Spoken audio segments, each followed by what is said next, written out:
apakah malam hari ini bisa juga merekam? Alhamdulillah ya. Jadi alhamdulillah beberapa kali sudah direkam sama beliau dan bagus hasilnya begitu Pak. Ya kami senang. Yang tidak ikut dikirimi juga senang begitu. Ini ada saya nggak sempat ikut, mohon maaf gitu. Kemudian rekamannya disampaikan. Insya Allah barokah.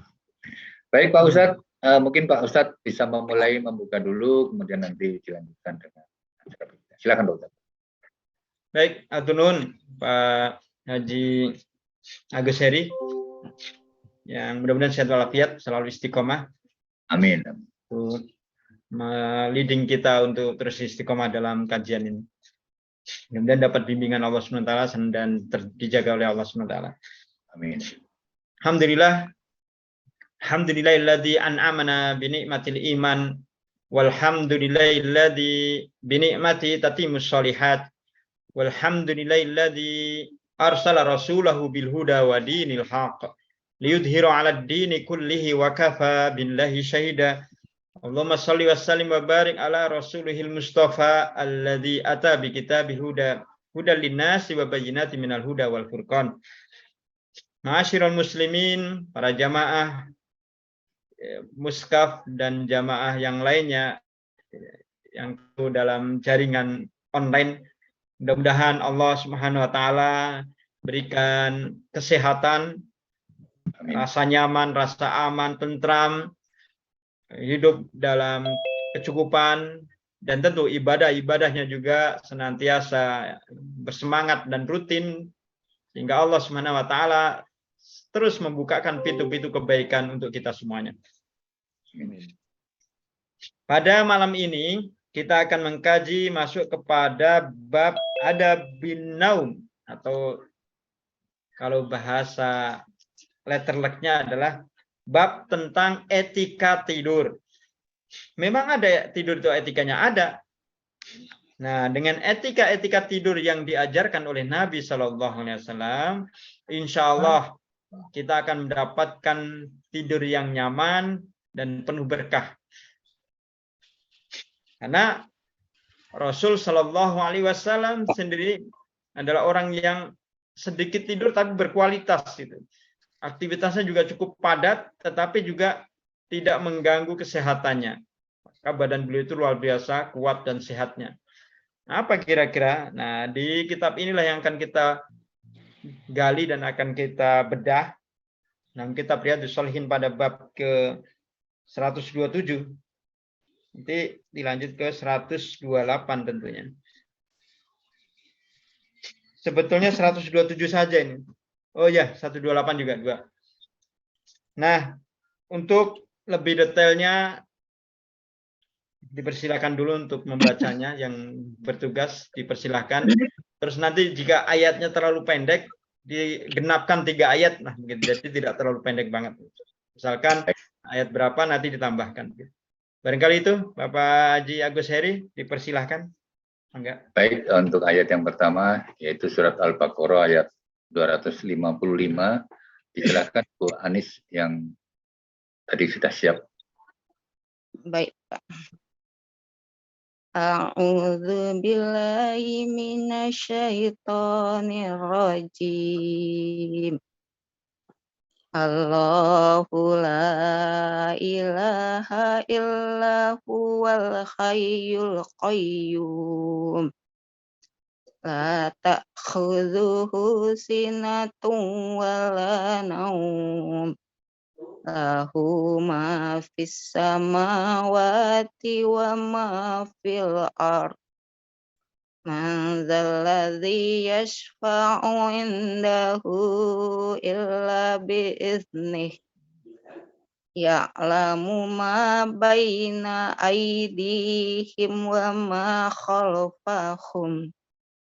Wa la yuhituna bi syai'in min ilmihi illa bima syaa.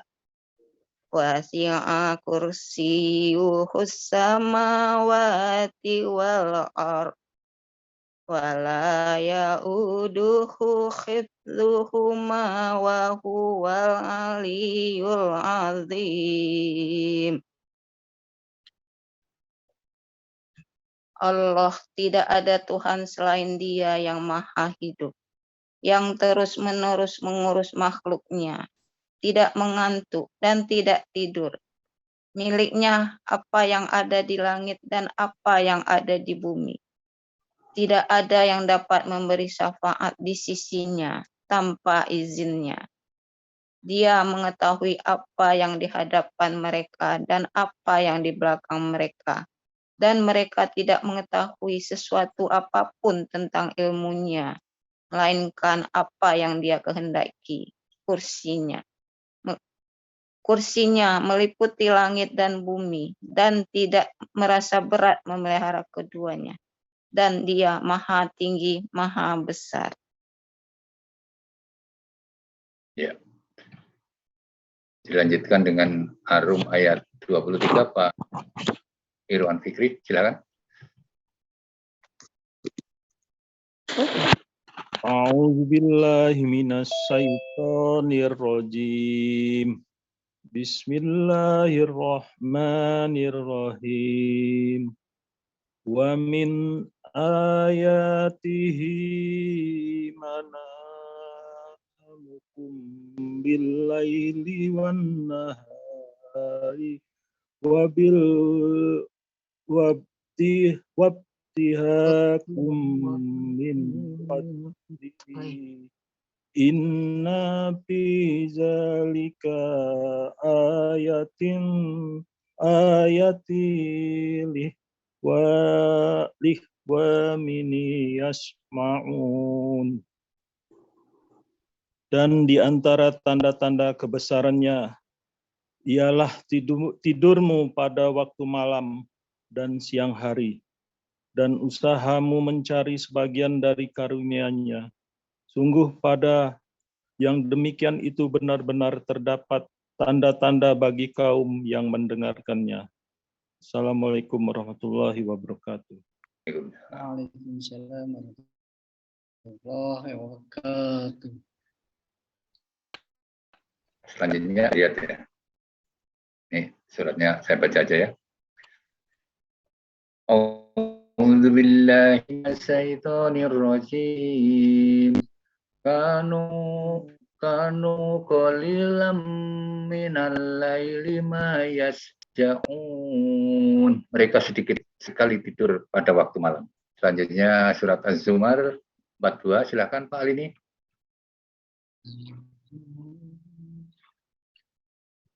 Baik, bisa dengar suara saya? Ya, siap. Sudah.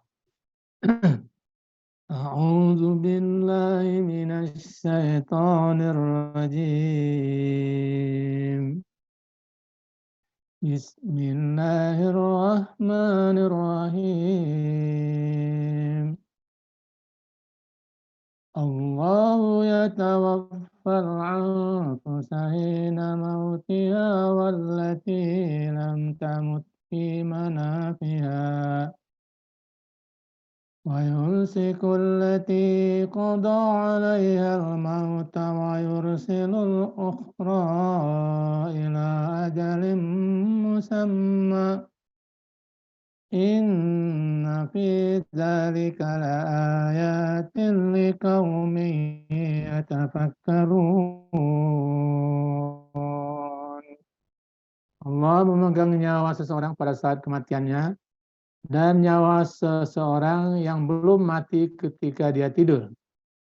Maka dia tahan nyawa orang yang telah ditetapkan kematiannya dan dia lepaskan nyawa yang lain sampai waktu yang ditentukan. Sungguh pada yang demikian itu terdapat tanda-tanda kebesaran Allah bagi kaum yang berpikir. Baik, selanjutnya Al-A'raf ayat 97. Silakan Bu Syar Indri. Ya Pak. Bismillah. A'udzu billahi minasy syaithanir rajim. Afa amina ahlul qura ayyatiyahum ba'suna bayatau wa hum naimun. Maka apakah penduduk negeri itu merasa aman dari siksaan kami yang datang malam hari ketika mereka sedang tidur. Shadaqallahul azim. Ya. Selanjutnya surat berikutnya, maaf tutup tadi.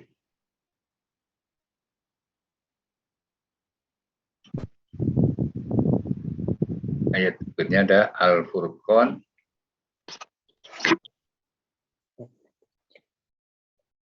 ayat 47. Pak Raulan bersedia? Coba, Pak. Baik, silakan. A'udzu billahi minasyaitonir rajim. Bismillahirrahmanirrahim. Wa huwa alladzi ja'ala lakumul laila libasan wan nawma subatan wa ja'ala an-nahara nusura. Dan dialah yang menjadikan malam untukmu sebagai pakaian dan tidur untuk istirahat. Dan dia menjadikan siang untuk bangkit berusaha. Shadaqallahul azim. Ya, Ustaz. Sudah habis, Pak Ustaz. Waktu saya kembalikan kepada Pak Ustaz. Silakan, Pak Ustaz. Baik. Alhamdulillah. Barakallahu fikum. Mudah-mudahan Allah merahmati apa yang Bapak Ibu baca, dan mudah-mudahan apa yang dibacakan itu membukakan pintu-pintu keberkahan, pintu-pintu rezeki, pintu-pintu rahmat Allah Subhanahu wa taala, dan yang terpenting adalah menambah keimanan kita kepada Allah Subhanahu wa taala insyaallah. Allah Subhanahu wa taala menjadikan hidup ini dinamis. Ada kalanya siang, ada kalanya malam. Ada kalanya ngantuk, ada kalanya terjaga. Ada laki-laki, ada perempuan. Ada besar, ada kecil, ada lelah, ada juga segar. Tentu semua itu bukan sia-sia. Pasti segala sesuatu yang Allah ciptakan itu ada hikmah dan kebaikan di balik itu semuanya. Maka bagi orang-orang yang beriman, mereka akan mengatakan, amanna bihi kullu min 'indi rabbi. Kami beriman apa-apa yang datang dari Allah Subhanahu wa taala. Karena sesungguhnya apa yang datang dari Allah itu adalah hudal linnasi wa bayyinati minal huda wal furqan. Itu sebagai petunjuk, bimbingan, arahan. Bagaimana seseorang bisa selamat dari kegelapan, dari kebodohan, dari kemalasan, dari kegagalan, menuju kepada kehidupan yang lebih baik, yang lebih langgeng dan indah. Nah, ini semua tidak mungkin bisa didapat kecuali kita, hati kita tertanam sami'na wa ata'na. Ketika kita mendengar surat Allah Subhanahu wa taala, maka terucap dalam lisan kita, dalam kalbu kita, sami'na wa ata'na, sam'an wa ta'atan. Kami dengar dan kami laksanakan. Setiap yang kita dengar kebaikan itu kita laksanakan. Nah, di sini Allah Subhanahu wa taala mengutus nabi itu untuk mengajarkan banyak hal kepada umatnya. Di antaranya adalah tentang tidur. Apa itu tidur? Tidur adalah kekhasan bagi umat Nabi Muhammad SAW, bahkan untuk seluruh makhluk yang hidup. Jadi ada kalanya beraktivitas, ada kalanya ngantuk. dan ketika ngantuk tentu harus istirahat. Saat yang paling indah adalah ketika dapat istirahat. Dan itu bukan sifat ilahiyah, bukan sifat Allah. Karena Allah subhanahu wa ta'ala tidak pernah tidur.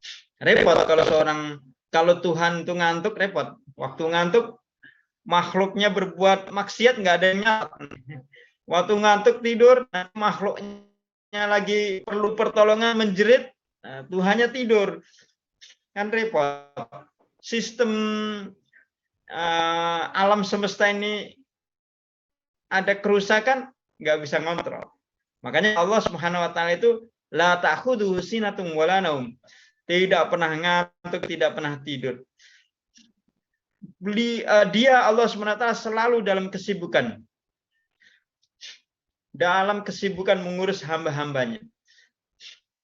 Jadi nggak pernah lalai. Karena Allah Subhanahu Wa Taala Maha Kuasa dan Maha Tahu bahwa makhluk-makhluknya ini, terutama manusia itu mudah lelah, mudah capek. Diciptakanlah malam hari, diciptakanlah siang hari. Sebagaimana dalam surah Abbas, surah Amma Yatasalun. An-Naba. Waja'alna naumakum subata waja'alna an-nahara ma'asya. Kami jadikan tidur kalian itu subata, untuk istirahat. Nahara, kami jadikan malam. Ja'alna laila libasa, waktu saat untuk berselimut. Berselimut di situ adalah tidur. Waja'alna an-nahara ma'asya, kami jadikan siang hari itu untuk beraktivitas mencari penghidupan. Nah, manusia karena Allah SWT paham betul, karena yang menciptakan manusia ini harus dikasih kesempatan istirahat, maka waktu yang sangat istirahat ya tentu harus terkondisikan. Matahari tidak terbit, dalam kondisi sunyi, sepi, gelap, sehingga mata ini juga mudah untuk istirahat. Diciptakan oleh Allah Subhanahu Wa Taala. Waja'alna laila libasa, kami jadikan malam itu untuk berselimut, untuk menutup diri, untuk beristirahat. Lalu tidak cukup Allah ciptakan malam itu, tapi waja'alna naumakum subata. Allah buat makhluk ini ada rasa ngantuk. Dan ternyata rasa ngantuk itu juga sangat penting. Sangat baik sekali kalau pada waktunya ya. Yang tidak pada tempatnya kan, misalkan lagi bekerja ngantuk, itu tentu nggak tepat. Atau lagi nyetir ngantuk, dengan bahaya. Lagi naik motor ngantuk, wah bisa-bisa kebablasan tuh ngantuknya. Nah, perang Badar itu Allah turunkan hujan, suasana dingin, dan pasukan kaum muslimin yang sedikit itu merasa ngantuk. Kenapa? Supaya esok hari mereka tenaganya segar kembali dan bisa bertempur dengan lebih hebat, sehingga satu orang bisa mengalahkan 10 orang, minimal 2 orang. Malam hari Allah berikan rasa ngantuk, pada suasana mencekam sekali. Orang-orang kafir Quraisy nggak ada yang ngantuk, mereka begadang karena ketakutan, karena mereka merancang strategi besok apa yang harus dihadapi, bagaimana menghadapi pasukan Muhammad. Jangan-jangan mereka begini begitu dan seterusnya, sampai semalaman nggak bisa tidur mereka. Maka ketika datang pagi hari dan siang hari, bertemulah dua pasukan. Pasukan Nabi 317 melawan 10.000 pasukan. Satu itu bisa mengalahkan, dalam riwayat sampai 3.000 ya, 3.000 sampai 10.000. Satu orang itu bisa mengalahkan 10 orang, minimal 2 orang. Kenapa? Karena Allah berikan rasa ngantuk kepada pasukan Nabi di malam hari, ngantuk, kemudian paginya dia segar kembali. Padahal juga namanya mau perang pagi, pasti biasanya orang kan, waduh, nanti gimana, jangan-jangan ini kehidupan saya terakhir, jangan-jangan ini bagaimana anak istri di rumah, bagaimana, dan sebagainya. ketakutan itu sehingga seseorang tidak bisa ngantuk. Tapi di sini Allah berikan rasa ngantuk untuk menyelamatkan atau untuk membuat kaum muslim lebih kuat. Itu diabadikan di dalam surah Al-Anfal.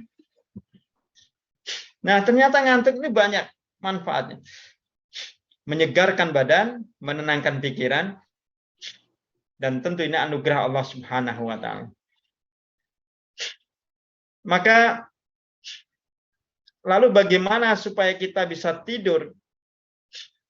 Kalau kata kalangan medis, sebaik-baik tidur itu ketika kita ngantuk.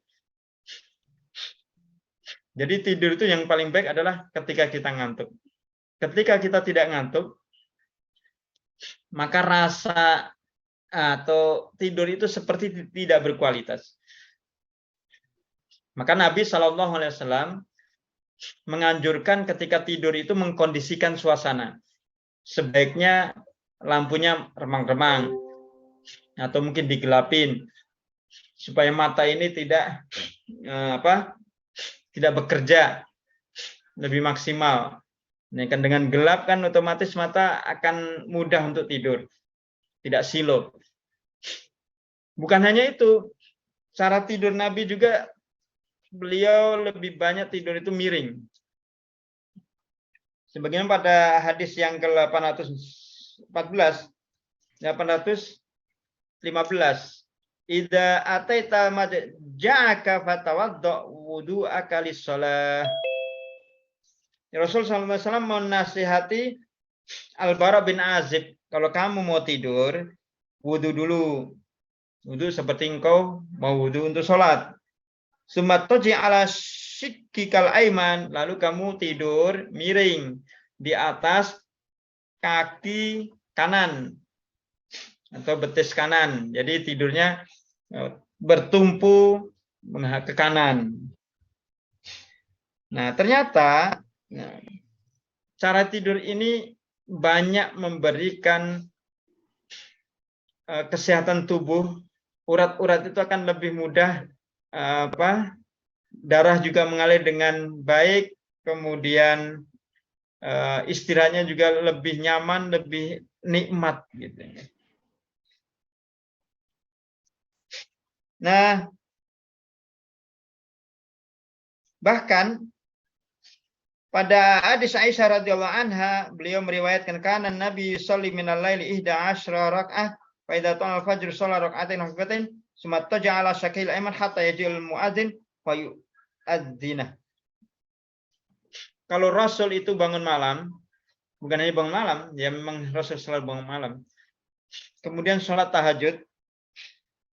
Setelah sholat tahajud, beliau menunggu sampai menjelang fajar. Nah, sebelum subuh, beliau tidur. Kira-kira kalau di ini ya 10 menit sebelum subuh. Hatta yaji'al muadzin fayu'adzinahu. Sampai muadzin itu mengumandangkan adanya.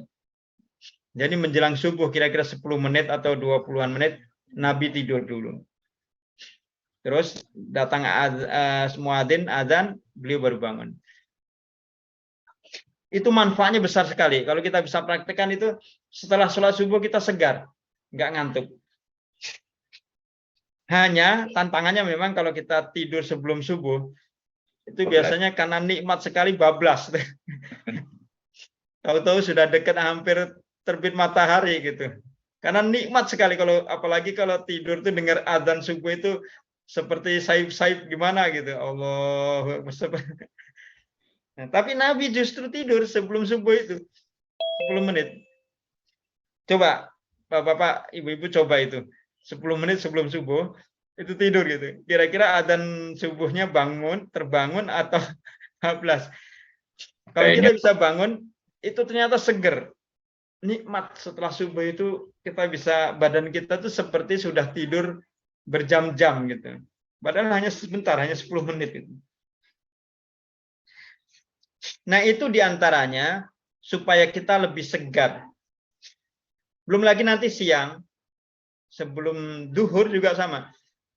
Nabi mengajarkan supaya qailulah namanya. tidur sebentar, kira-kira sebelum 15-an menit sebelum duhur, atau boleh juga sesudah duhur lah, itu tidur sejenak. Ada yang mengatakan sampai 30 menit tidurnya, setengah jam, atau 15 menit tidur sebelum duhur. Nah, setelah itu bangun, itu juga bikin badan seger. Bagi yang bekerja, maka kita bisa fresh kembali.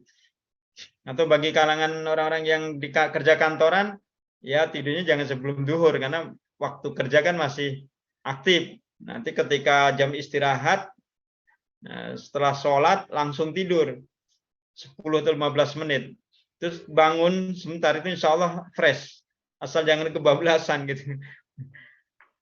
Nah, waktu-waktu seperti itu yang ternyata Nabi ajarkan. Itu tidak lain, tidur itu untuk kesegaran. Dan yang paling penting adalah ternyata penuh dengan keberkahan. Ketika tidur kita tahu waktu-waktu mana tidur. Sebaliknya tidur di pagi hari, itu kita kehilangan keberkahan pada subuh. Karena Rasul SAW bersabda, burika ummati fi bukuriha. Umatku itu akan diberikan keberkahan, dilimpahkan keberkahan pada pagi hari. Jadi pagi hari itu setelah subuh, Allah mengutus para malaikat membawa berkah, itu menyebarkan berkah. Ditebarkan keberkahan itu. Nah, hanya orang-orang yang tertidurlah yang dia tidak mendapatkan keberkahan itu. Bagaimana akan mendapatkan? Mungkin ada keberkahan tapi lewat gitu. Karena dalam keadaan tidak terjaga. Sementara para pedagang-pedagang itu pagi-pagi sudah pergi ke pasar, kemudian petani sudah pergi ke sawah, dia menerima keberkahan itu.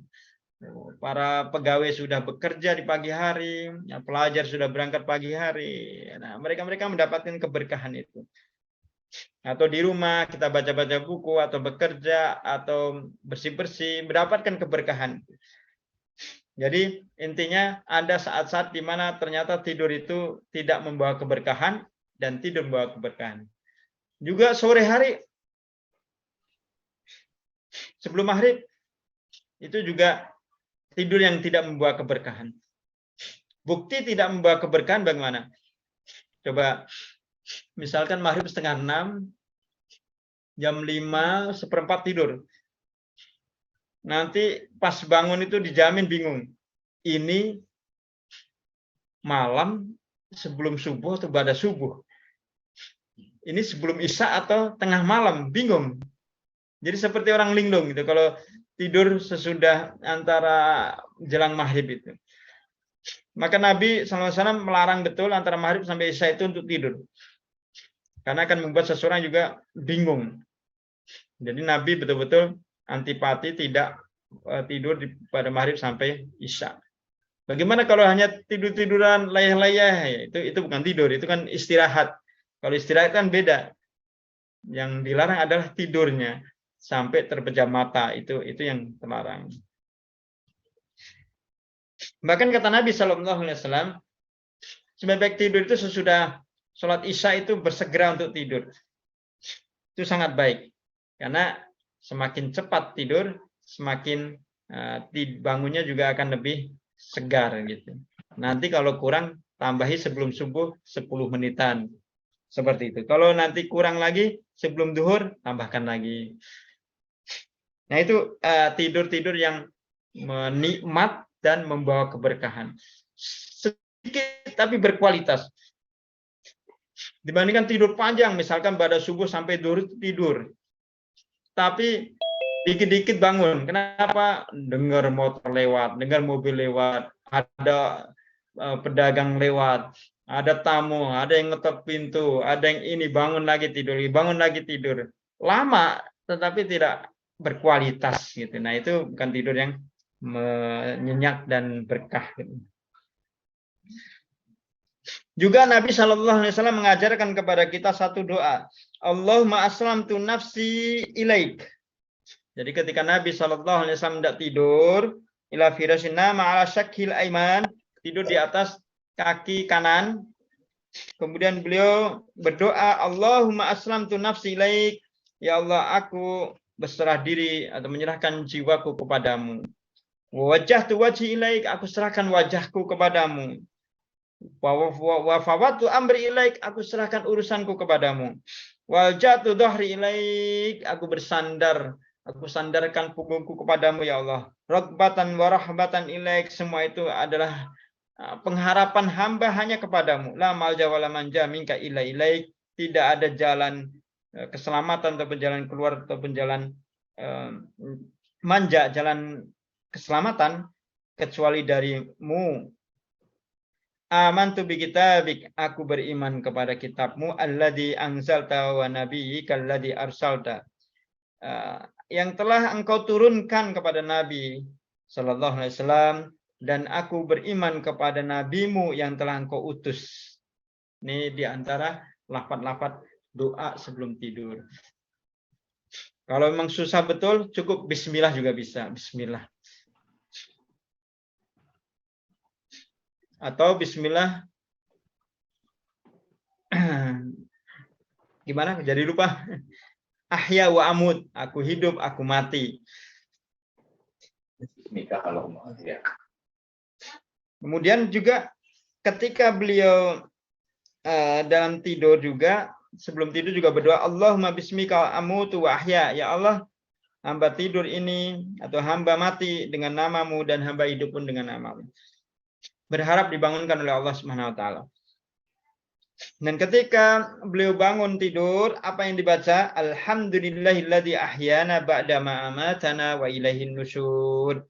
Segala puji milik Allah, alladzi ahyana, yang telah menghidupkan kami, ba'da ma amatana, sesudah mematikan kami, yaitu tidur, wa ilaihin nusyur, dan kepadanya kita kembali. Aku kembali kepadanya. Nah, dalam hadis yang lain, Ya'is bin Tihfah al-Ghifari radhiyallahu anhu pernah berkata juga begini. Qala abi bainama ana muttaji fil masjid ala batni idza rajulun yuharrikuni birijli. Fa qala inna hadhihi daj'atun yubghiduha Allah. Ya'is bin Tihfah itu pernah tidur di masjid dengan cara tengkurap.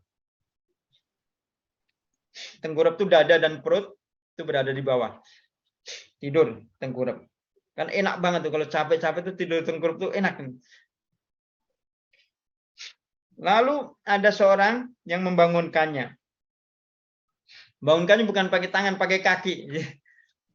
Jadi ada sahabat lewat, dibangunin bukan pakai tangan, pakai kaki. Bangun, bangun. Inna hadhihi sa'atun yubghiduha Allah. Tidur tengkurap gini ini dibenci sama oleh Allah. Tidur yang paling dibenci oleh Allah Subhanahu wa taala. Qala fanadartu fa idza Rasulullah. Lalu ketika aku menasihati orang tadi, aku melihat Rasul. Fa idza Rasulullah. Ternyata Rasul sallallahu alaihi wasallam melihatnya. Artinya apa yang dilakukan orang tadi betul. Ada hadis lagi dari Abu Hurairah, man qa'ada maq'adan lam yadhkurillahu fi kanat alaihi min Allahi tirah. Wa man ittaja'a madja'an la yadhkurullah ta'ala fi kanat alaihi min Allahi tirah. Siapa yang duduk tanpa menyebut asma Allah, tidak menyebut bismillah, kanat alaihi min Allahi tirah, maka dia tidak sempurna. Ada yang kurang. Dan siapa yang tidur, dia tidak berdoa atau tidak menyebut asma Allah, begitu juga, maka itu tirah, kurang. Ada kekurangan. Maksudnya kekurangan apa? Allah ketika memberikan keberkahan itu tidak sepenuhnya diberikan kepada orang tadi. Dikurangi oleh Allah. Jadi orang yang duduk, supaya mendapatkan kesegaran, supaya mendapatkan kenyamanan, kenyamanannya berkurang. Itu yang disebut dengan tirah. Orang yang tidur maksudnya biar nyaman, biar nyenyak, biar badan setelah tidur itu segar. Enggak juga, maka dikurangi kesegarannya, dikurangi kenyamanannya. Kenapa? Lam yadhkurillaha ta'ala. Karena tidak menyebut asma Allah subhanahu wa ta'ala. Maka ada tirahnya. Tirah itu ya tadi, kurang. Jadi tujuan dari tidur itu kurang. Tujuan dari duduk karena lelah kurang. Pengennya istirahat malah enggak istirahat. Nah, itu yang dimaksud dari doa tadi. Jadi Betul-betul Nabi Shallallahu Alaihi Wasallam itu memperhatikan betul masalah tidur. Sepele betul, tetapi ternyata persoalannya adalah dampaknya bukan hanya sepele. Coba orang yang kurang tidur, kemudian dia bekerja, apa yang akan dihasilkan? Kemungkinan dia akan rungsing atau orangnya tidak tenang. Pagi-pagi sudah nah, ini berarti kurang tidur, matanya merah, nggak fresh, atau kurang tidur kemudian nyopir gitu, sama juga akan membuat ketika beraktivitas pasti akan kurang maksimal gitu, kurang maksimal. Nah itu diantara adab-adab yang Allah Subhanahu Wa Taala atau Rasulullah SAW ajarkan kepada kita gitu, termasuk posisinya tadi miring kanan, berdoa sebelum tidur, waktu-waktu tidur yang baik, kemudian doa sebelum tidur, selalu ingat kepada Allah SWT dan memaksimalkan betul tidur itu. Maka ketika tidur, mata terpejam dan pikiran sudah tidak perlu kita memikirkan apa-apa, karena di situ kita sudah sebutkan aslamtu nafsi wa fawattu amri, aslamtu nafsi wa wajjahtu wajhi wa fawattu amri, ya Allah, dah jiwaku kuserahkan kepadamu, keselamatan aku serahkan kepadamu, wajahku kuserahkan kepadamu, termasuk urusan-urusanku aku serahkan kepadamu. Sudah nikmat. Maka nanti ngigonya juga nggak akan ngigo sesuatu yang aneh-aneh. Mimpinya pun juga insya Allah mimpi yang baik-baik. Kan biasanya kalau orang capek, lelah, banyak masalah, tidurnya juga nggak nyenyak, kadang sering ngigo, kemudian mimpinya juga mimpi dikejar-kejar. Gitu. Nah itulah diantara yang bisa kita ambil hikmah dari untuk sesi pertama ini. Nanti kita lanjut lagi pada sesi berikutnya. Dipersilakan, mangga Pak Agus. Baik, teman-teman sekalian, barangkali ada yang mau bertanya, disilakan, ini waktunya. Pak Ustadz, mungkin sebelum kawan lain pada bertanya, seandainya kita tidur begini, tak, sengaja menyalakan lampu, sengaja menghidupkan untuk bangun malam, tapi tidurnya memang ya sudah malam lah, seperti tidur jam 10 atau 11, tapi karena bertujuan untuk bisa sholat malam, maka lampu tetap dinyalakan, Pak. Jadi biarlah saya tidur jangan terlalu nyenyak supaya saya bangunnya gampang. Ini termasuk menyalahi sunatullah enggak? Tapi nanti kalau memang berhasil, ya biasanya berhasil begitu ya, karena memang tidurnya enggak terlalu nyenyak, dia berhasil bangun dan kemudian sholat malam bisa dilaksanakan. Kemudian untuk menambal kekurangan tidur tersebut, ambil waktu di siang hari begitu. Ini bagaimana, Tat, menurut pendapat Pak Ustadz? Mungkin Rasul tidak pernah melaksanakan hal seperti ini, tapi itu pula yang pernah saya lakukan. Ya, betul. Emang tidur itu kan satu kebiasaan ya. Tidur itu kebiasaan. Seseorang akan nyaman dengan tidur yang biasa dia lakukan. Seseorang tidur di atas tikar. Ketika tidur di atas kasur nggak nyaman. Orang tua, mbah-mbah yang itu kan biasanya tidurnya di atas tempat-tempat yang keras gitu. Kemudian tidur di kasur nggak nyaman. Jadi tidur tergantung kebiasaan. Orang yang biasa tidur pada Isya, setelah sholat Isya langsung tidur. Dia biasanya begitu. Kemudian suatu ketika ada pertemuannya sampai jam 10. Seperti kita ini. Maka dia kemungkinan akan terganggu. Dan setelah itu sulit tidur, ada. Kalau udah lewat waktunya, katanya sulit tidur, sehingga bisa semalaman nggak tidur-tidur. Termasuk juga cara tidur. Ada orang yang tidurnya itu sambil duduk di sofa, sambil nonton TV, itu baru bisa tidur. Itu nonton bola, giliran kalah jagonya itu bisa tidur gitu. Atau menang jagonya baru bisa tidur. Atau sambil dengerin apa baru bisa tidur. Nah, itu kebiasaan-kebiasaan.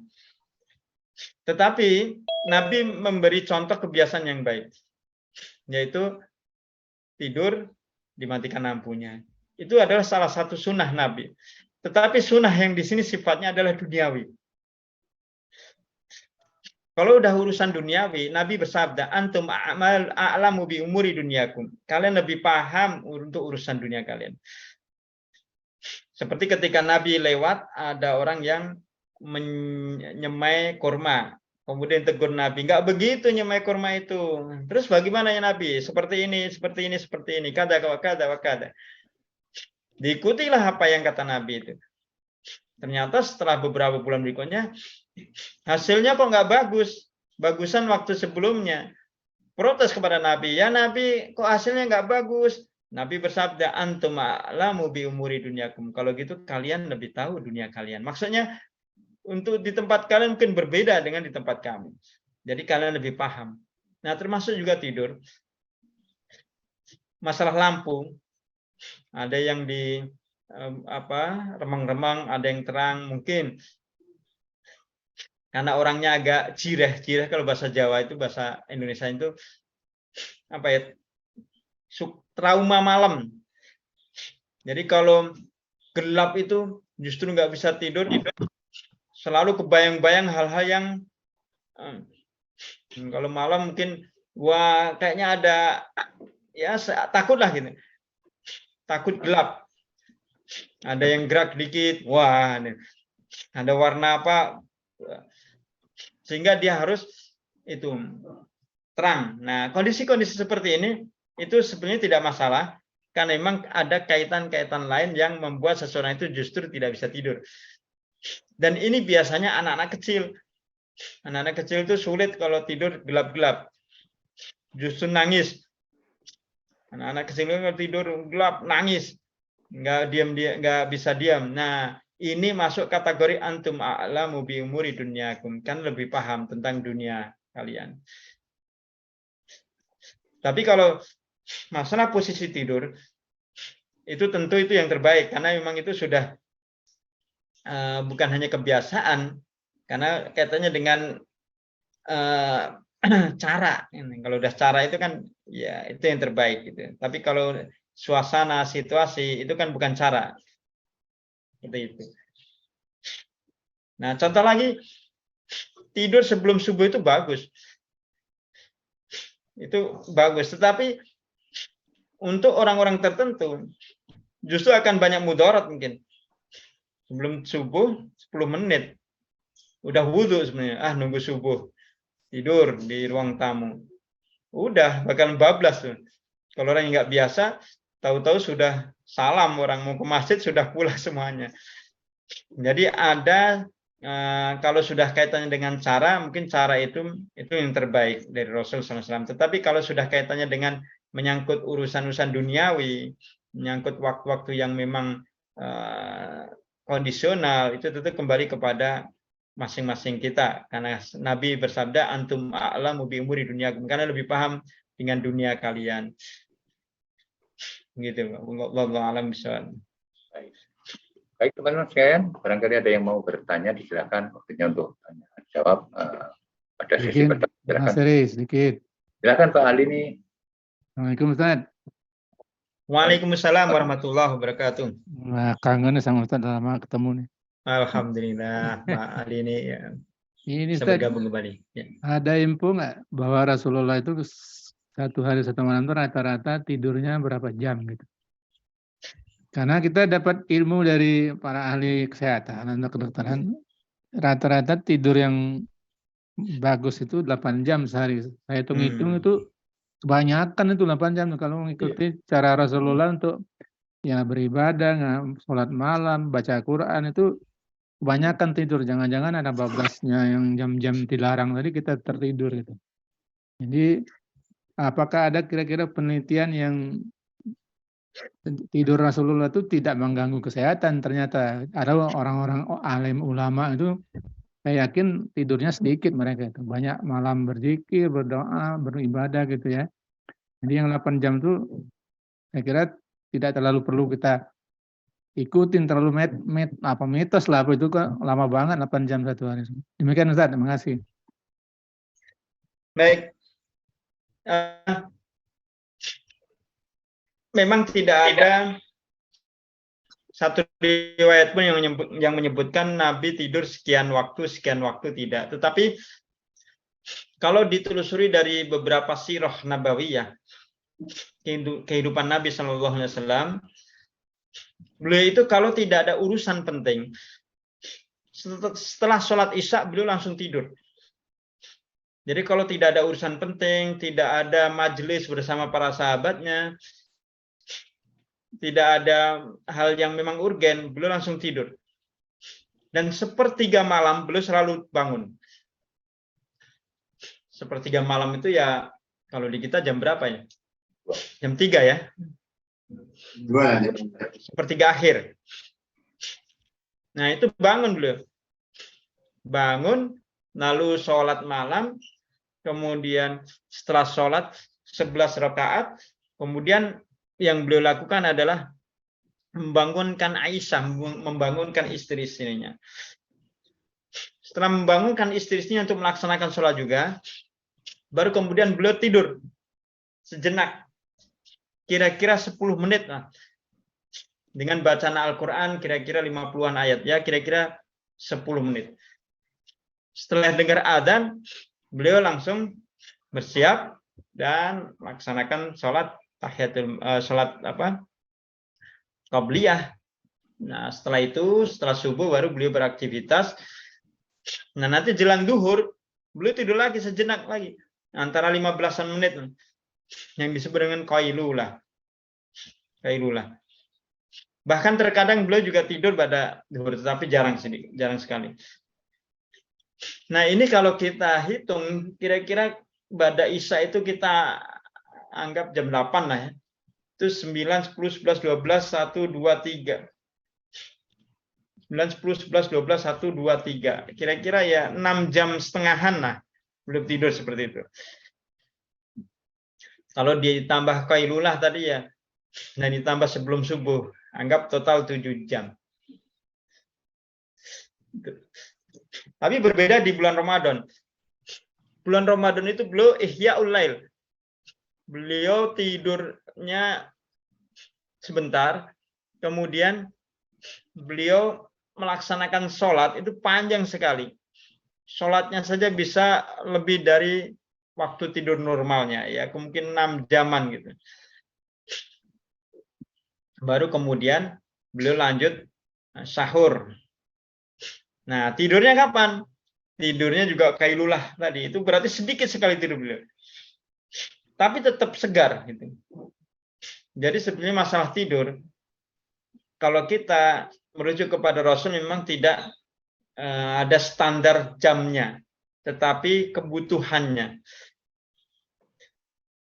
Kalau standar medis kan 8 jam, seperti itu. Bukan hanya itu, sekarang masalah mandi saja.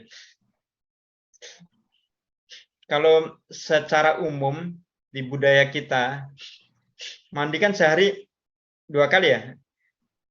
Itu kira-kira sunnah atau wajib?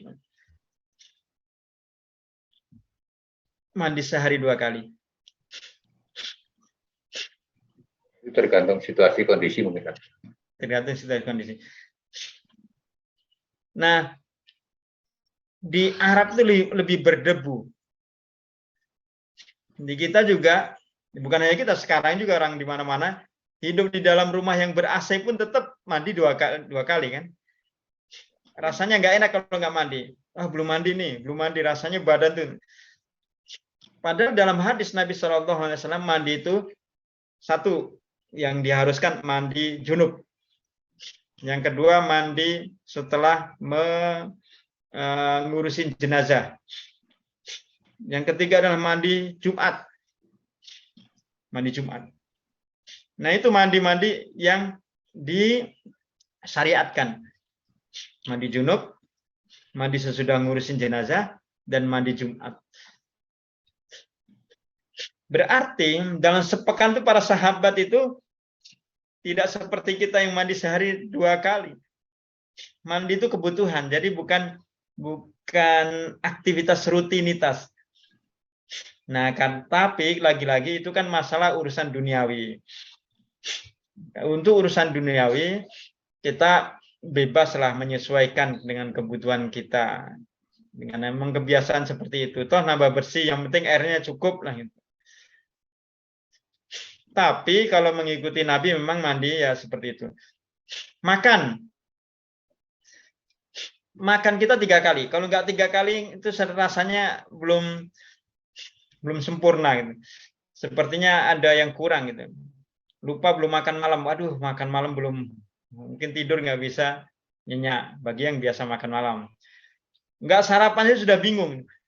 Waduh, saya belum sarapan, baru minum teh sama roti. Padahal udah makan roti gitu. Wah, tadi pagi cuman makan roti sama minum kopi segelas, belum sarapan. Nabi itu dalam riwayatnya, beliau itu 2 kali makan sehari. Itu pun kadang pagi harinya minum air putih, kemudian siang baru makan. Atau pagi makan kurma 2 biji, 3 biji, dan minum 1 air. Atau 7 kurma, kemudian minum air, kemudian siangnya gandum, malam tidak. Terkadang hanya minum. Nah itu badannya kuat. Nah tidak ada ukuran yang tetap. Nah ada pun yang kita lakukan ini adalah tentu itu berdasarkan medis. Tapi kita kembalikan lagi kepada sabda Nabi SAW, untuk urusan duniawi diserahkan kepada kita sesuai kebutuhan kita. Karena ada orang yang kalau nggak sarapan memang lemes karena sudah kebiasaan, udah makan roti, makan singkong, makan apalagi itu ayam, tapi belum makan nasi. Kata orang Indonesia, waduh belum makan siang, belum makan, saya 3 hari belum makan. Padahal udah makan roti, udah minum ini itu, hanya karena belum makan nasi gitu. Jadi kalau sudah baru makan bakso misalkan, saya belum sarapan karena nggak ada nasi. Baru setelah makan bakso, makan nasi lagi. Nah itu kan kebiasaan ya, kebiasaan yang memang sudah menjadi hal yang lumrah di budaya masing-masing. Nah artinya hal-hal begitu mungkin dikembalikan kepada adat istiadat masing-masing gitu. Tentu karena kebiasaan gitu. Kecuali kalau memang dari awal, dari sejak kecil kita sudah di hidup dalam lingkungan yang sudah diciptakan sebagaimana Nabi tadi, pagi hanya minum, kemudian siang, kemudian malam tidak makan. Itu kalau sudah biasa, itu lebih bagus lagi gitu. Seperti itu. Jadi intinya itu adalah hal-hal yang sifatnya mubah, karena bukan ubudiyah, bukan masalah ibadah.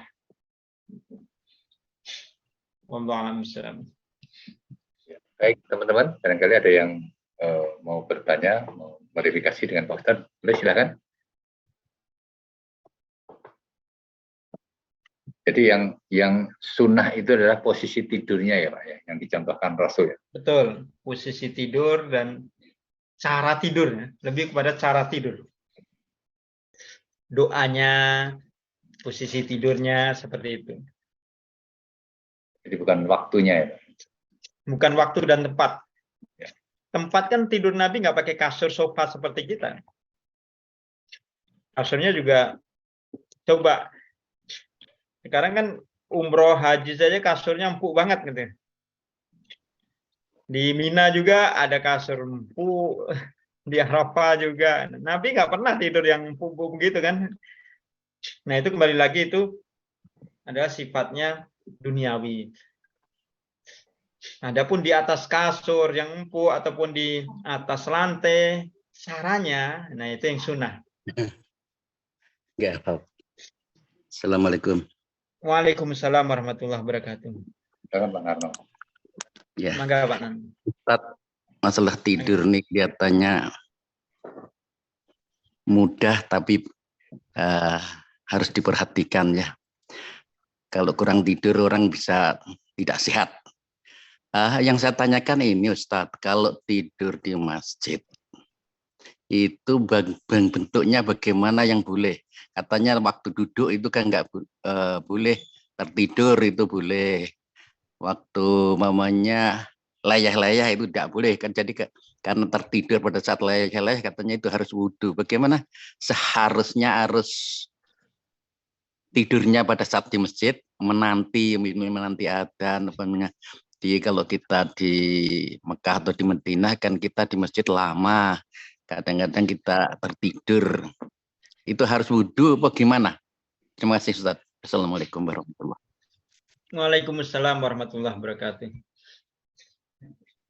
Dalam Riyadhus Shalihin, dalam Bulughul Maram sana disebutkan juga, yang intinya ketika kita duduk dan posisi pantat kita terangkat, maka itu batal.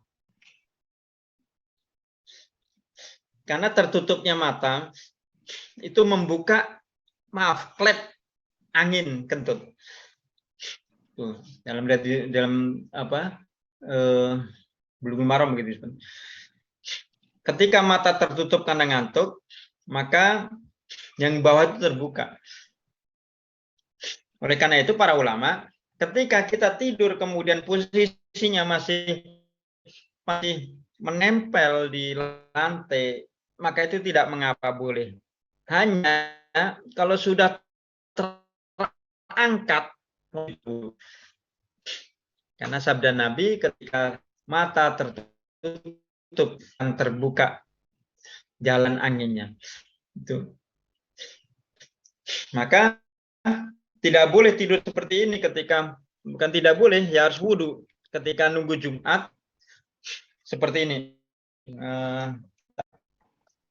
Ini enggak seperti gini, tidur seperti gini.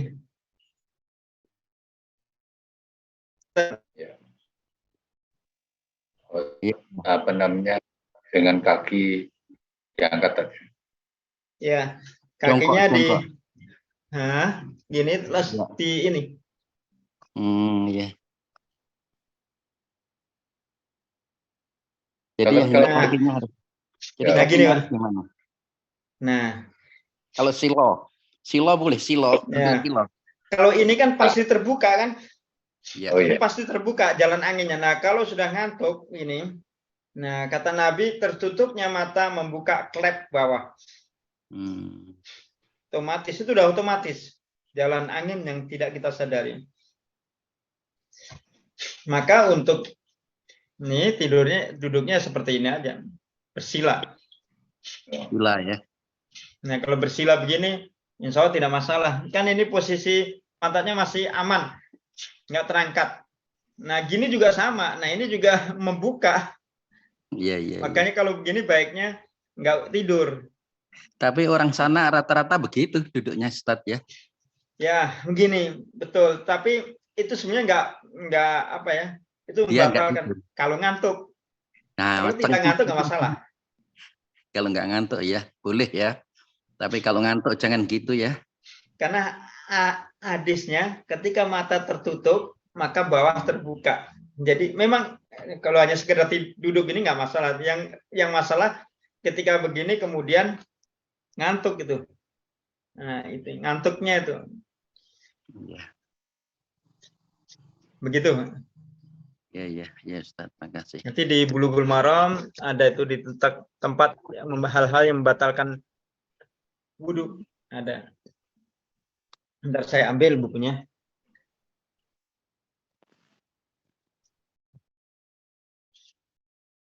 Ya, yang lain kalau mau bertanya boleh siap-siap juga. Ya, sambil jika ada yang ditanyakan. Mangga yang lain.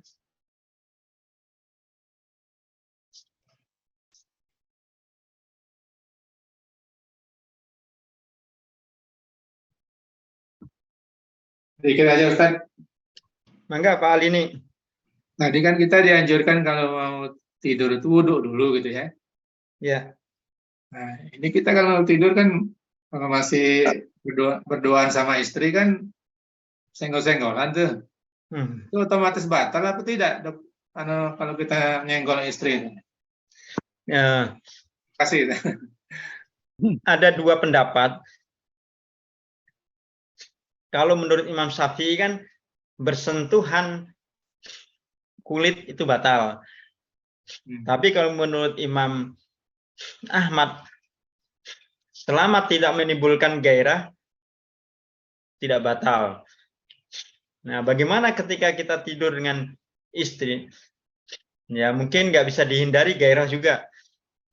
Maka yang bukan berarti kita harus berwudu lagi. Kita memulainya sebelum tidur itu yang dianjurkan. Adapun ketika tidur aja sudah pasti membatalkan wudu kan? Kita tidur saja sudah pasti batal gitu. Apalagi posisinya kan tidur miring. Jadi bukan persoalan pas proses tidurnya, tapi sebelum tidurnya. Nah, manfaatnya apa? Di antara manfaatnya membersihkan kotoran-kotoran yang ada di wajah, tangan, dan kaki. Manfaat yang kedua, kita wudhu itu kan menjadi segar. Manfaat ketiga, orang yang berwudhu itu kan setan nggak mau menempel. Setan nggak mau dekat. Sehingga ketika kita mulai tidur, setan itu nggak dekat ke kita, tahu-tahu kita sudah tidur gitu. Seperti itu. Afwan.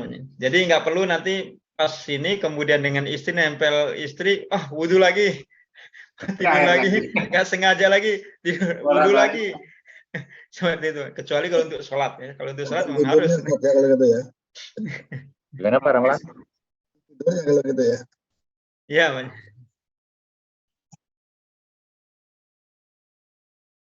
Yang lain ada barangkali tentang tidur?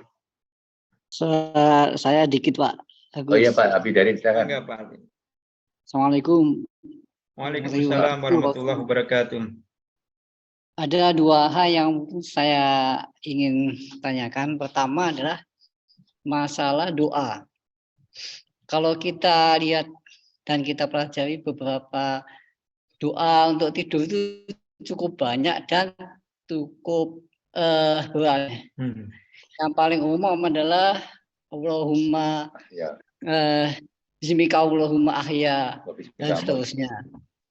Kemudian yang agak terkenal yang panjang bismika Allahumma baraktu jambi dan seterusnya. Kemudian ada juga yang lebih panjang lagi. Yaitu pertama itu. Kedua, kadang kita itu tidak sengaja tidur pada saat membaca kebablasan. Ya. Kemudian ada juga lebih baik lagi kan dengan dilengkapi dengan istighfar, sholawat, dan tasbih, Ustaz gitu ya. Bagaimana mensiasatinya sebelum tidur ini supaya kita mendekati tadi tidak ada yang kurang keberkahannya. Bolehkah misalnya saya habis sholat Isya diniatkan tidur, walaupun nanti pelaksananya mungkin setelah, kadang-kadang kita ada setelah nonton bola atau setelah liwetan misalnya gitu. Itu yang pertama. Yang kedua adalah yang qailullah itu umumnya apakah termasuk yang sebelum subuh atau hanya setelah duha, Pak Ustaz? Yang dimaksud qailullah itu aja, Pak. Terima kasih. Assalamualaikum warahmatullahi wabarakatuh. Waalaikumsalam warahmatullahi wabarakatuh. Ya, Bapak Abidarin. Ya, Pak.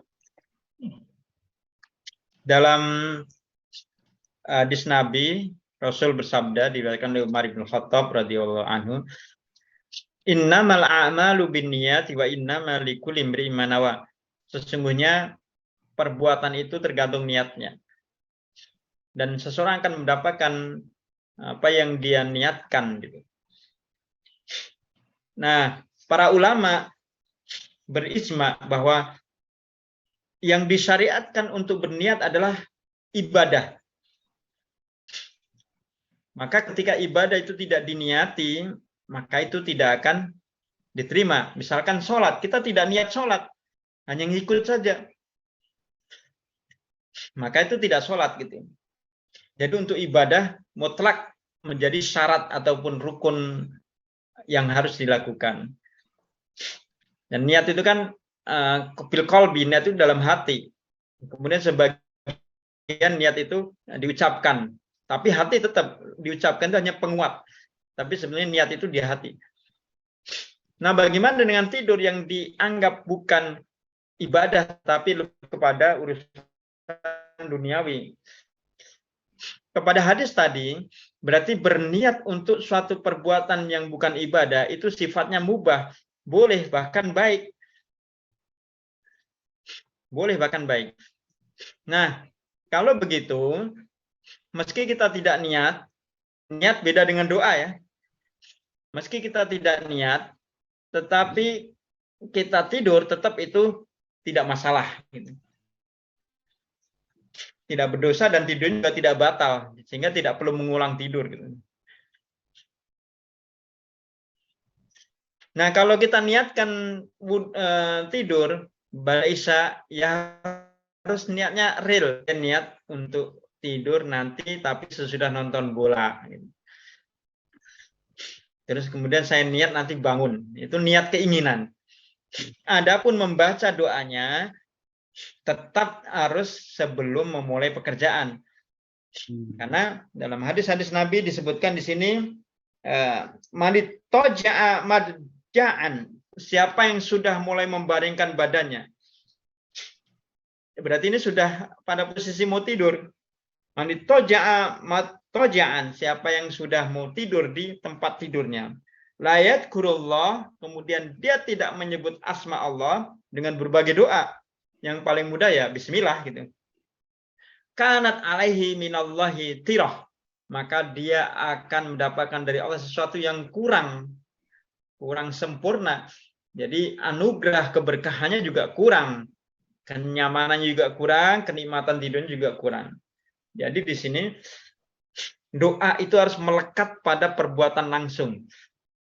Tidak nanti, oh bismillah saya mau tidur, bismillah. Tapi setelah Isya itu tidurnya jam 12 misalkan. Nah itu terhalang karena di hadis ini toja'an, siapa yang sudah mulai. Adapun niat, tadi kan niat memang tidak disyaratkan untuk tidur. Tapi kalau mau niat juga baik gitu. Tapi kalau doa dilekatkan, harus menempel. Bagaimana kalau kita tidak berdoa? Tidak masalah, tidak batal wudunya. Tidurnya tidak batal. Dan tidak berdosa juga.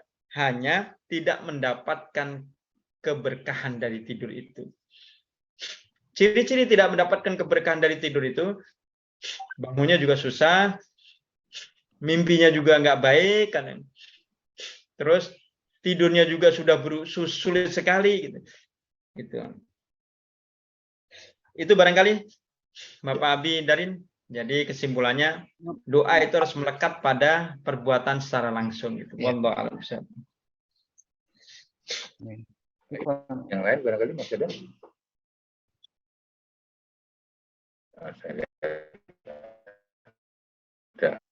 Yang qalilullah. Oh ya, qailullah. Qailullah ini identik kepada waktu siang. Ya. Dan waktu sebelum subuh itu tidak dianggap qailullah.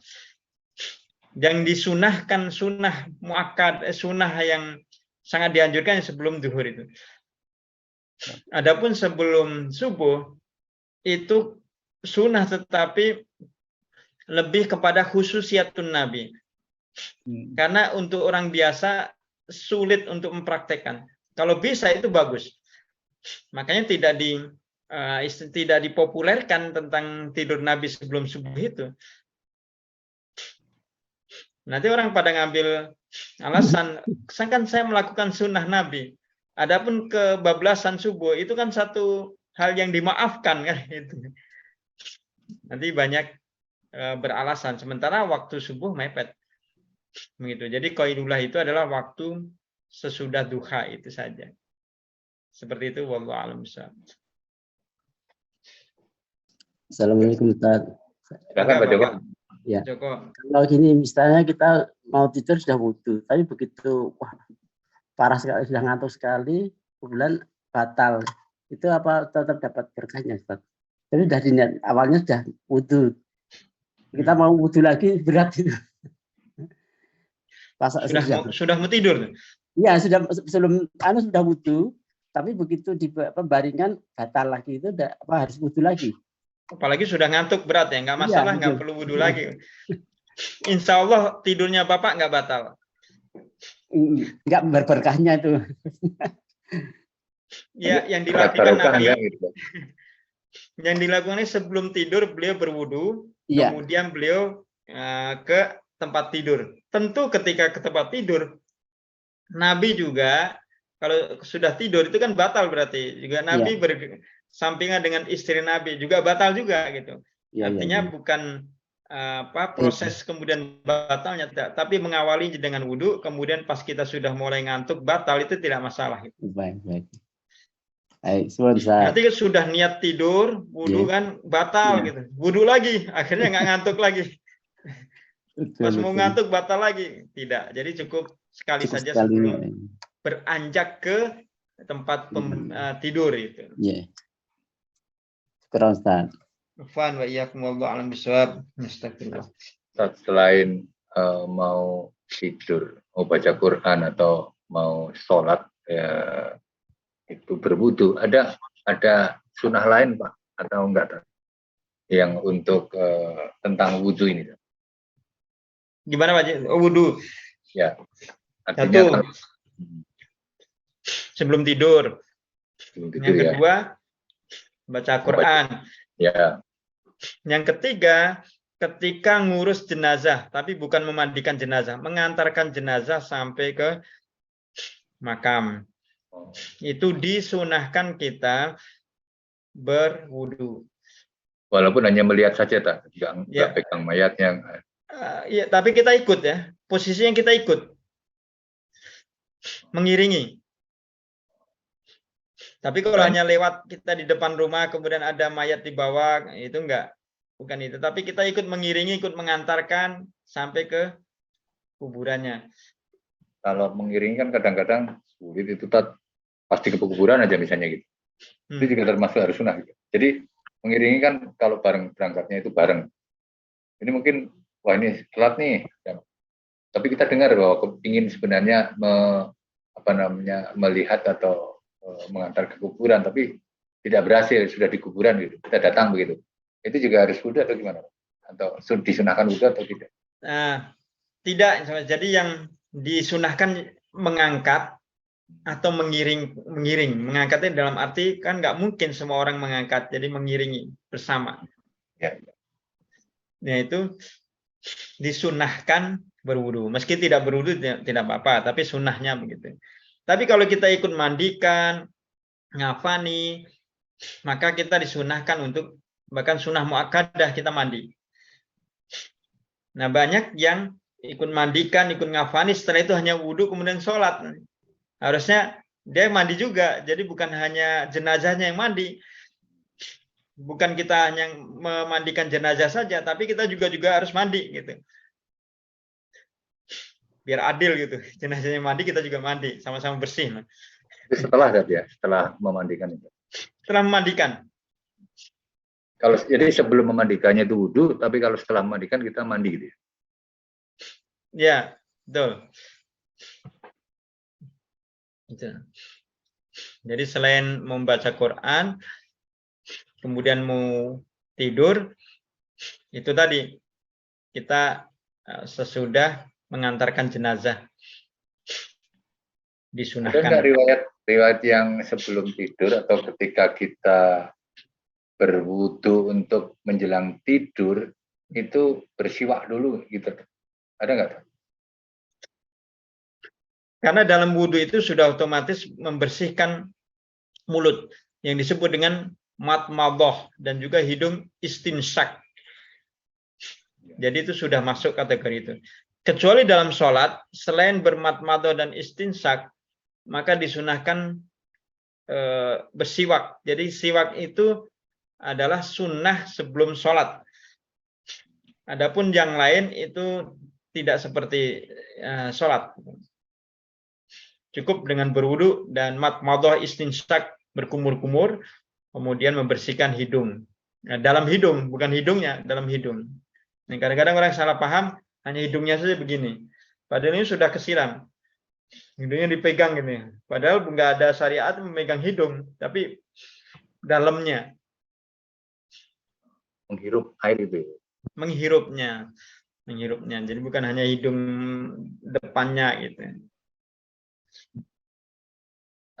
Kalau syariat bukan, kalau bersiwak ketika kita berpuasa gitu, tetapi mau berwudu atau ya itu kan kalau berwudu sambil sebelum berwudu siwak dulu itu juga satu sunnah bukan? Karena kan ada hadis yang menceritakan bahwa seandainya ini tidak memberatkan umatku, maka setiap kali mau wudu disuruh siwak gitu. Kalau nggak salah. Nah itu sebelum sholat, bukan sebelum wudu. Oh, sebelum sholat ya. Sebelum sholat. Laula an asyuqa ala ummati la amartuhum bisiwak inda kulli sholah. Hadisnya begitu. Seandainya ini tidak memberatkan umatku, pasti akan aku wajibkan kepada umatku untuk bersiwak sebelum sholat. Tapi karena memberatkan, akhirnya itu menjadi sunnah. Jadi bukan wudunya ya, artinya yang bukan wudunya. Ya. Ya baik teman-teman, barangkali masih ada yang mau bertanya, silahkan, tenang aja terbuka. Dikit lagi Mas. Oh ya silakan Pak Ali. Enggak Pak Ali ini. Dikit. Ini kan kita kalau bangun tidur, Ustaz, sarekan baca doa gitu ya. Doa bangun tidur. Alhamdulillah. Atau bacaan setelah tidur. Ada lagi saya pernah dengar itu ada zikir yang bagus kita baca setelah doa bangun tidur itu, misalnya la ilaha illallah wa la syarikalah lahul mulku wa lahul hamdu wa huwa ala kulli syai'in qadir subhanallah walhamdulillah wa la ilaha illallah wallahu akbar wa la haula wa la quwata illa billah Allahumma firli atau walfirli. Nah ini gimana nih pandangan Ustaz atas anjuran ini? Makasih. Ya, sebelum tidur itu. Setelah bangun tidur. Pada semangat malam kita bangun bisa baca ini zikir ini Pak. Terbangun malam gitu disarankan bacain doa zikir barusan. Ya, memang banyak zikir-zikir yang diajarkan oleh Nabi SAW. Banyak sekali. Maka mana yang kita lebih mudah kita baca? Yang paling mudah kita baca itu yang tentu yang dianjurkan. Seperti ini tadi, betul. Alhamdulillahilladzi dan seterusnya. Ada juga yang singkat kan, alhamdulillahilladzi ahyana ba'da ma amatana wa ilaihi nusyur, itu yang singkat. Jadi zikir-zikir yang memang diriwayatkan dari Nabi SAW itu memang baik untuk kita baca. Tetapi kalau kita kesulitan, doa pun juga sulit, cukup kita baca alhamdulillah. Kalau mau mulai juga udah ngantuk berat, mau doa itu nginget-inget juga sudah nggak ingat, udah baca bismillah, udah tidur. Bangun juga mungkin masih ngantuk berat, mau baca doa itu agak bahasa Jawanya aras-arasen atau hoream bahasa Sundanya, atau malas gitu, cukup baca alhamdulillah gitu. Jadi faqra'u ma tayassara minal Qur'an dikiaskan kepada surah Al-Muzammil ayat 20, baca yang termudah. Yang paling mudah yang bisa kita baca begitu. Itu barangkali Pak Ali ini. Jadi silakan, tapi kalau memang tidak atau menyulitkan, ya baca yang paling mudah yang bisa kita baca ketika bangun ataupun sebelum tidur gitu. Baik, Ustaz, syukran. Afwan wa iyyakum. Yang tadi Ustaz sampaikan ayat 20 dari Al-Muzammil itu prakteknya atau gimana, Rat? Saya pikir intinya gini, kalau kita sholat atau kita jadi imam kan bacalah yang termudah ya dari yang kita, supaya kita nggak salah kan begitu. Atau kemudian kalau kita belajar Al-Quran, itu kalau kita yang mudah terus kan berarti kita nggak maju-maju. Gimana, Tat? Ya. Kalau dalam sholat, makanya ini mungkin yang sering dipegang orang sehingga mayoritas yang dibaca itu tidak lepas dari kulhu, kul a'udzu birabbinas, kul a'udzu birabbil falaq, wal asri, inna a'tainakal kautsar, alam nasrah.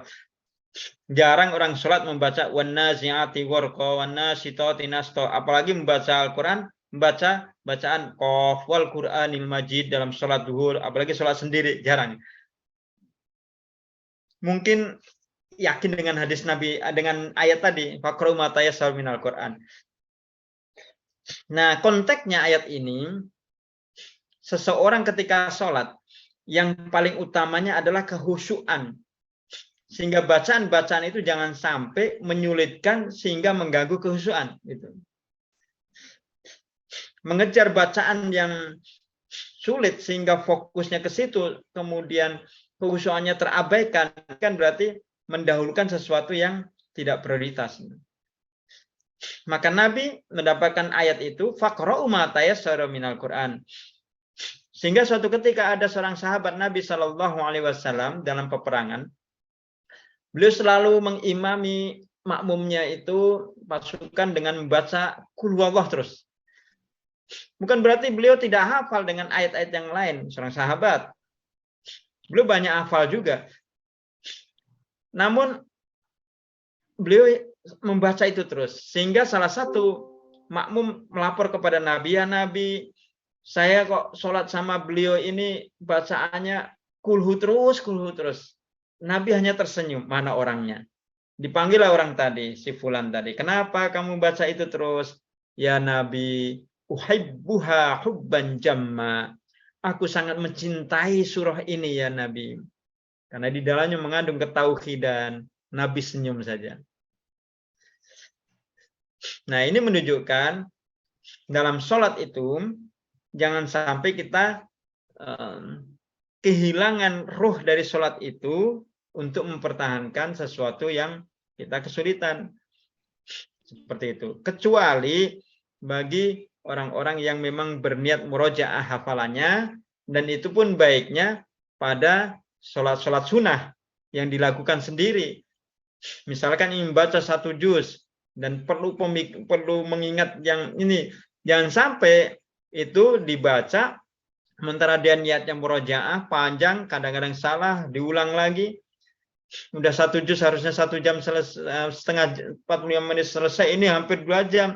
Kasihan makmumnya. Karena makmum niatnya bukan untuk murojaah. Makmum itu niatnya ya makmum sholat sudah. Adapun masalah murojaah itu urusan imam tadi. Maka itu Nabi menegur kalau menjadi imam yang pendek. Karena jamaah itu tidak sama. Ada yang tua, ada yang sakit, ada yang macam-macam punya keperluan. Tapi kalau untuk sendiri silahkan gitu. Kemudian kecuali dalam komunitas, misalkan komunitas para penghafal Quran yang memang sudah berniat sambil murojaah, maka sang imamnya membaca 3 juz misalkan. Silakan yang mau ikut, silakan yang mau murojaah, ya berarti sudah niat gitu, sudah tahu semua. Masjid ini ketika Ramadan membaca dalam satu sholat taraweh atau malam itu 3 juz. Nah, itu kan diumumkan begitu sehingga makmumnya tahu, oh di sini itu 3 juz. Sudah siap mental. Siap untuk mendengarkan, siap untuk murojaah begitu. Itu. Tapi kalau tidak diketahui, ini yang masalah. Jamaahnya makmum sholat yang biasanya 15 menit selesai atau 20 menit selesai, jam 8 selesai, ini nggak selesai-selesai gitu. Akhirnya nanti membuat makmum itu sudah trauma, nggak mau lagi sholat tarawih dan sebagainya. Jadi Nabi mengutip ayat itu, faqra'u ma tayassara minal Qur'an. Baca yang termudah dalam arti ketika sholat dan tidak mengganggu kehusyuan sholat. Adapun di luar itu, dalam pembelajaran tentu metodenya berbeda. Kalau masalah metode, itu kan masalah duniawi. Nabi menyerahkan kepada kita, antum a'lamu bi umuri dunyakum. Kalian lebih tahu bagaimana urusan duniawi kalian. Artinya termasuk metode bagaimana menghafal, mempelajari, itu sudah dikembalikan ke kita.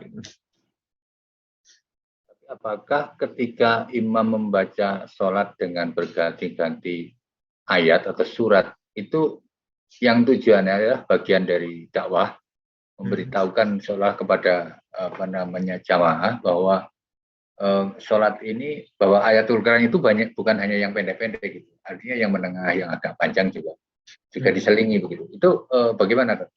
Karena saya pernah dengar juga gitu. Kenapa Anda baca yang agak menengah? Ya, ingin memberitahukan kepada jamaah bahwa sholat itu juga bukan hanya surat-surat pendek saja yang harus kita baca, kita bisa juga yang agak panjang, walaupun mungkin tidak terlalu panjang begitu.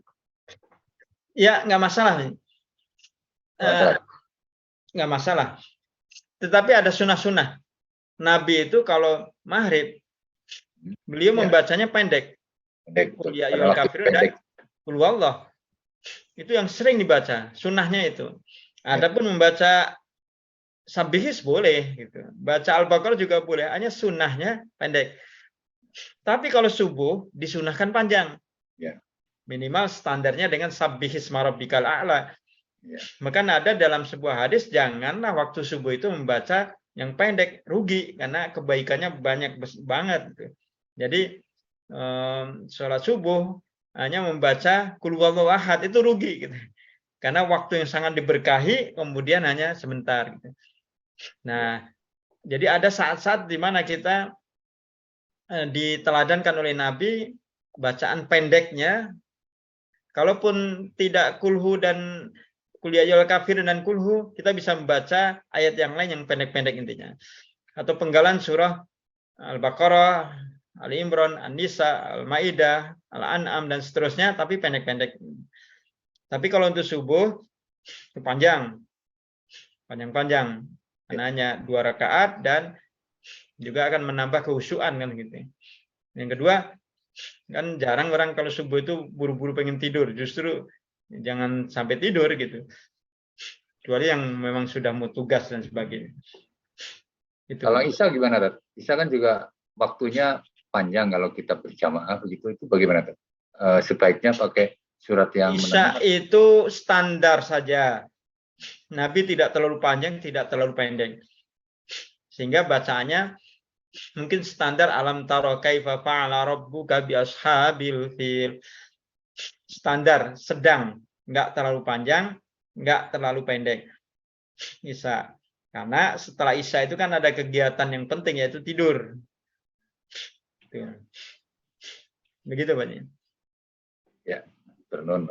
Duhur, asar itu baiknya ya, terutama duhur itu jangan panjang-panjang, apalagi masjidnya di jalan dekat kantor atau banyak orang musafir yang mampir untuk sholat, sementara mereka banyak keperluan, pengennya cepat, ada yang kerja, istirahatnya hanya sebentar. Nah, gara-gara jamaah imamnya lama, padahal sudah sir, bacaannya bacaan Sabbihis agak panjang gitu. Besok lagi kemungkinan makmumnya nggak akan sholat di situ, daripada waktu untuk bekerjanya terputus sehingga dia ditegur oleh pimpinannya itu. Jadi ada waktu-waktu memang kita dibolehkan untuk mempercepat bacaan, bukan mempercepat, memperpendek bacaan gitu. Dan ada yang memang kita dianjurkan untuk panjang seperti itu. Selebihnya kita dibolehkan karena memang kita lebih tahu kondisi duniawi kita gitu, urusan dunia kita. Ya, kalau yang surat yang disirkan zuhur sama asar ya ngapain panjang-panjang begitu. Iya. Tidak didengerin juga sama Dan nanti malah mudorot. Ya. Kita baca panjang setengah juz. Makmumnya nggak baca apa-apa, cuman baca kulhu. Dia malah ngahulung, pikirannya kemana-mana, ngapain tuh. Jadi imam ngapain. Akhirnya makmumnya juga malah bukannya khusyuk. Itu yang perlu diperhatikan, hal seperti itu memang penting bagi seorang imam. Ya, yang lain barangkali masih ada yang mau bertanya atau mengklarifikasi dari apa yang disampaikan Pak Ustadz, silakan. Pak Narno, Pak Abi, sudah, Ibu Titi, Pak Rofi.